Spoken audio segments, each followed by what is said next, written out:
दोस्तों, आज जो हम ये रामायण का प्रसंग आपके समक्ष लेकर के चल रहे हैं, जिस समय भगवान श्री राम ने जनकपुर में धनुष तोड़ दिया, जहाँ खुशी ही खुशी दिखाई दे रही है, जय जयकार का शब्द सुनाई दे रहा है, उसी समय क्रोध निधान भृगुपति परशुराम का आना हुआ।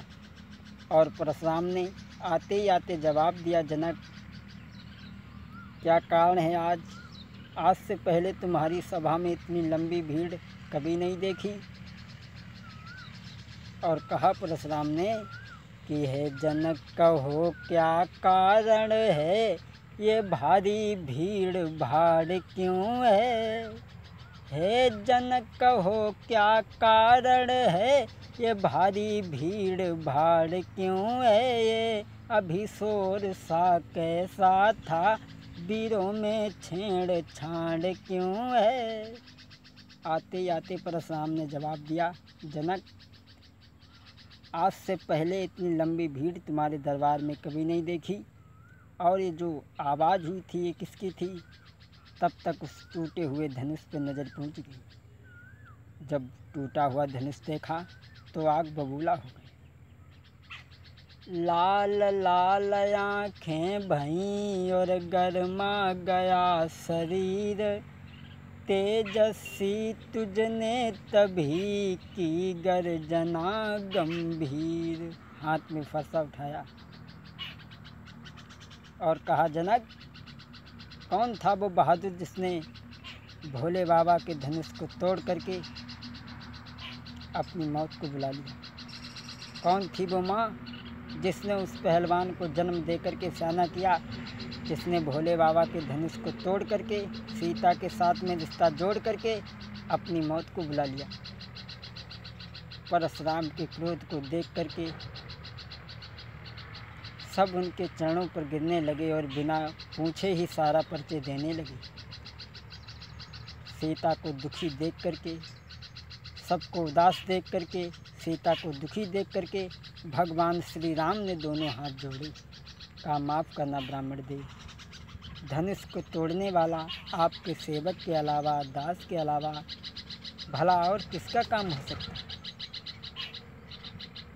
कहा भगवान श्री राम ने, नाथ शंभु धन भंजन हारा, हुई है को एक दास तुम्हारा।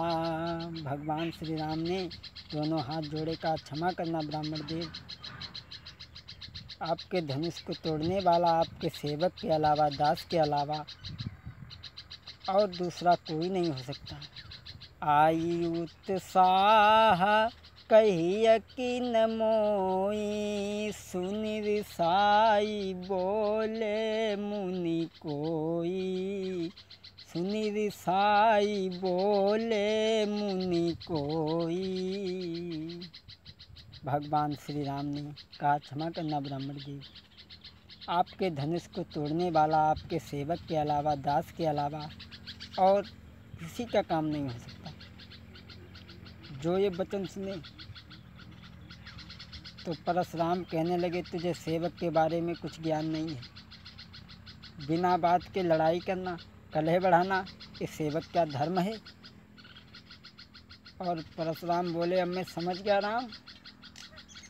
हे राम बना है अगवा तू इस क्षत्रिय दल की गाड़ी में, इस क्षत्रिय दल की गाड़ी में, इसलिए मसल वो याद आई, तिनका है चोर की दाढ़ी में। परशुराम बोले, राम अब मैं समझ गया, इसका मतलब वो धनुष तुमने तोड़ा है तो तुम सबसे पहले बोल पड़े। इसका मतलब चोर की दाढ़ी में तिनका है। तब तक लक्ष्मण आगे बढ़े और बोले, आइए ब्राह्मण देव, बहुत दिन से तुम्हारा नाम सुनते चले आ रहे थे। इसका मतलब है जब भैया ने तुमसे मीठे वचन कहे और तुम्हें उन बातों पर क्रोध आ गया, भैया राम पहले बोली गए तो वो चोर हैं। और बोले लक्ष्मण परशुराम, बोले सुख का संवाद कभी दुख का कारण बन जाता है, और मीठी बोली के कारण ही तोता पिंजड़ा में आता है। बोले सुख का संवाद कभी दुख का कारण बन जाता है, मीठी बोली के कारण ही तोता पिंजड़ा में आता है। जो अति का मीठा होता है, जो अति का मीठा होता है, अपना ही नाश कराता है। अति का मीठा गन्ना है, कोल्हू में पेरा जाता है। लक्ष्मण ने जवाब दिया, परशुराम सच है कि मीठी बोली का कारण भी कभी दुख का कारण बन जाता है, और मीठी बोली के ही कारण तोता पिंजड़ा में आ जाता है। जब भैया ने तुमसे मीठे वचन कहे, तुम्हें उन बातों पर क्रोध आ गया। तब तक परशुराम आगे बढ़े। लक्ष्मण बोले, परशुराम वहीं रुक जाओ कि बहुधनु ही तोरी लरिकाई, कबहु न असर सकी न गुसाई। अरे खेल ही खेल में न जाने ऐसे धनुष कितने टूट गए, और तुम्हें कभी कोई क्रोध नहीं आया। ये धनुष छुअति टूटी रघु पतई न दोषु, मुनि बिन काज करिय तत रोसु, मुनि बिन काज। लक्ष्मण ने कहा, वीरभद्र छुअत टूटी रघुपतई न दोषु, यानी बरसों का पड़ा हुआ धनुष भैया के छूने से टूट गया तो इसमें उनका दोष क्या है। जो ये बात सुनी, परशुराम बोले, इसका मतलब है कि उन धनुषों के समान ये भी धनुष था। वे नप बालक काल तोई बोलती बस न सम्हारी, धनु ही समत्र पुरारी, धनु विविधि सकल संसार। उन धनुषों के समान ये धनुष भी था।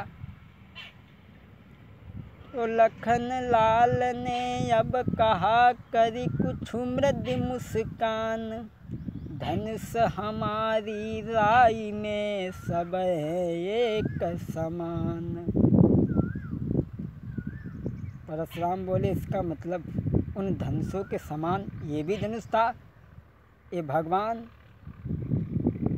ये महात्मा दधीच की बेनाक की हड्डी का धनुष था। इस पे अधिकार था भगवान शंकर का, और मैं धनुष तोड़ने वाले को जिंदा नहीं छोड़ सकता। लक्ष्मण कहने लगे, हे ब्राह्मण देवी,